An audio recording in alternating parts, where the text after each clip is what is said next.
There's been a wave of fake alpha male dating advice lately, and it's so cringeworthy and it's so false that I just had to make this video that I don't really ever make. I am here to save you decades of failure and thinking that acting like a famous rapper is going to get you any type of result in your dating life at all. And I take this seriously because this could literally mean the difference between somebody getting their dream partner, future mother of their kids, or not, because they literally followed some fake guru's advice online who is clearly an insecure steroid head. So in this video, I'm gonna be exposing an idea so idiotic and harmful that it should be erased from the face of the earth, and anybody who repeats this as genuine dating advice should be publicly exposed and maybe a pie thrown at their face. So the idea is that you should cut communication if the girl is giving you any friction at all. So you should stop talking to the girl, okay? You should go find a new girl, basically just restart. If the girl is being a bit of a challenge, if she's being even a bit distant at all. I am here today to tell you why this is idiotic. It will result in loneliness, singleness, and what you should do instead if you actually want to win and not be a fake alpha male.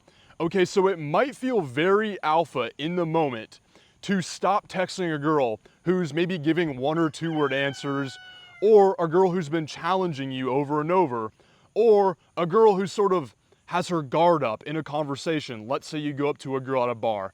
You might feel like a total alpha for just being like, screw this girl, I'm just gonna go find a new girl.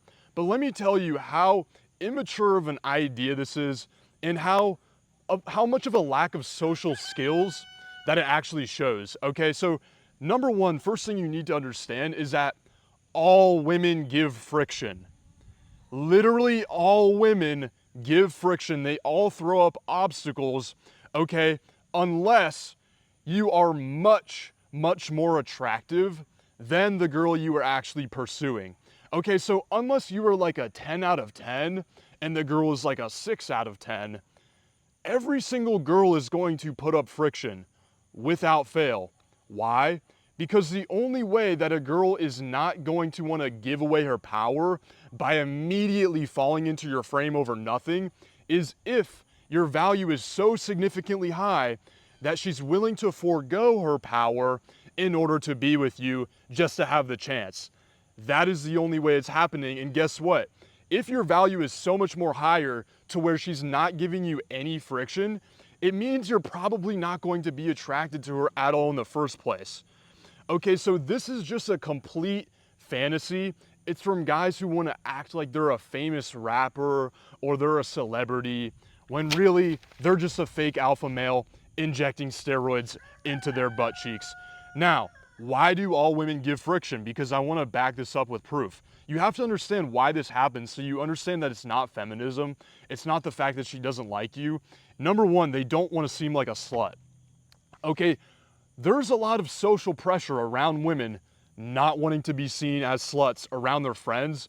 Okay, so this is why a lot of times if you go up to a girl who's in a group and you're immediately very direct with this girl and you're like, hey, I thought you were beautiful, I thought you were gorgeous, I just want to come say hi, in a nighttime environment, okay? A lot of times the girl might be a bit closed off. She might immediately hit you with a, I have a boyfriend objection or something like that. Because, once again, she doesn't want to look like a slut in front of her friends. Okay, so a girl doesn't want to seem like she's easy, and that's why they put up obstacles. All right, I thought this is something we should all know, but apparently in 2025 we have lost this, and guys want to make YouTube videos about how to be a fake, distant alpha male. Okay, number two, they want to test you. Women want to actually test. They want to test you by giving you challenges. Okay, so they're giving you friction to see how you're going to react. A girl the other night in the bar told me that my shoes were ugly. Okay, I responded with, and so are you. Okay, in a joking way, of course, and I maintained rapport with her, right? But what if I responded, wait a second, no, these shoes cost me $500. Wait, these shoes are amazing. Okay, now I would have failed. But what is the fake alpha male going to do? Oh, she's playing games. Look, I see this, I go on YouTube too much apparently. I see this in comments. Guys are like, oh, she's challenging you over and over. I don't play those games. I just go find a new one. All right, it just shows a lack of social skills. It just shows a lack of social awareness and that you don't go out, because all women do this. It's in female nature to test you, to see how gangster you really are. Okay, so they want to test you. They want to see if you're really masculine or not. They want to see if you're really needy or not, and they'll throw curveballs at you. Okay, number 3, maybe she's simply not that attracted to you yet. Okay, you have to understand, if you don't already, that women are turned on a bit slower than men. So like guys, we can go in the gym and basically see a girl in yoga pants maybe, and automatically be turned on by that. And we have no choice over that, by the way. All right, women, it takes a bit longer. Okay, a girl is not just salivating over the look of a guy. Okay, because why? Well, the attraction mechanism. Think about what the purpose of the attraction mechanism is for a girl. Well, it's to be with a guy who's going to be able to protect her. It's going to be with a guy who has good genetics, so that her son can also have genetics and also survive and reproduce and things of that nature. You know, it's pretty common sense, evolutionary logic, right? So if that's the attraction mechanism, then it follows that it might be a bit more important than just to be good looking, to have a good haircut, right? Maybe you actually need to have some masculinity, some strength. Maybe you need to demonstrate some sort of social proof and some sort of social acuity and skill and confidence and self-esteem, right? And so that's why it takes a bit longer for a girl to actually open up to you. Okay, so a lot of times guys, they will give up in a conversation with a girl. Like, let's say they go up to a girl, I don't know, at a Target. And let's say she's being a bit closed off at first. And she's giving like one-word answers. She's like, yeah, cool, nice. Well, what most guys are gonna do is they're going to give up. They're going to take the alpha male advice and be like, psh, she's not falling head over heels for me. She's not doing backflips immediately. You know, I'm a celebrity. I'm a famous rapper, so I need to give up and go to the next girl, right? When in reality, she just hasn't warmed up to you yet. You haven't demonstrated any sort of value, non-neediness, non-weirdness, okay? So she's sort of gauging you. All right, so those are some of the reasons why women are going to give you friction. Okay, and I hope that allows you to understand that this is just a part of dating.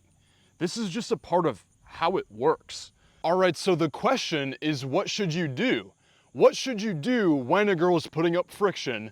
Okay, she's being a bit of a challenge and she's throwing up obstacles. What should you do instead of actually just cutting communication like they all tell you to do online, right? And the answer is actually the exact opposite. Okay, the answer is persistence. And okay, this is going to put you in the top 10% of daters, because most guys are so docile, most guys are so weak, and they give up so quickly that literally they're just basically shitting girls out. They're just letting girls slip between their fingers and away every single day and week of the year. Okay, most guys get this wrong. They think that being persistent is bad. They think that being persistent is low value. And what they're doing is they're confusing persistence with neediness. Okay, these are two very different energies. Now, you could also be needy and persistent, okay, but these are two different things. Let me tell you how. Neediness comes from a place of fear. I'm afraid I'm going to lose you right now. I need to seek rapport. I need to act like a fake nice guy. And they can see that on your face. They can hear that in your voice that you're afraid, and with what you're doing with your body language, right? Persistence, it comes from a place of confidence and belief in yourself and your value, and it comes from a winning mindset. It comes from wanting to win. Who do you think gets to bring the girl home at the end of the night, for example? Is it the guy who faces one fake objection? Oh, I have to get up early in the morning, by the way. And he's like, oh, I gotta remember what the YouTuber told me to do, the guru. He said to stop communicating if she gave me any friction. See you later. Okay, do you think he's getting any success in his dating life because he listened to the guru? No. Or is it the guy that looks for solutions to the problem? Is it the guy's like, oh yeah, me too, I have to get up early in the morning as well, so we can't hang out that long. Oh, by the way, don't embarrass me. Okay, something like that, right? Who do you think? And I cannot tell you how many women I would have fumbled. Okay, I used to do this all the time in the past. I was so connected to pride and ego. I listened to these fake alpha males, all right? And if a girl had any sort of weirdness, if a girl had any sort of distanceness on the front end, before we've even started dating, before we've even really hung out, I would have said, hasta la vista. And I can't tell you nowadays, over the past 4 years, I've been practicing social skills a lot, mainly as my focus. I cannot tell you how many women I would have fumbled if I just gave up at the first little resistance. I cannot tell you, okay? I've had women ghost me on text message. All right, I text them back. I get them to hang out with me. I've had this out in a venue. I've had this out at a park. Okay, so most guys get this wrong because they've never actually experienced a guy who's actually good with women around him in his life. So they've never been able to see what confident persistence looks like, where you're not being weird, you're still having empathy for the girl, you're still caring about the girl, you're not being creepy or weird. And so you're staying on good terms with the girl, you're still being playful, but you just keep being persistent. Most guys don't know what that looks like, and that's why most guys think that persistence is neediness. All right, so that is the solution to this equation. Stop listening to these guys who clearly inject steroids, who are acting like fake and nonchalant on their videos. It's all an image. It's all fake, okay? And start to go out and start to surround yourself with guys who actually attract women.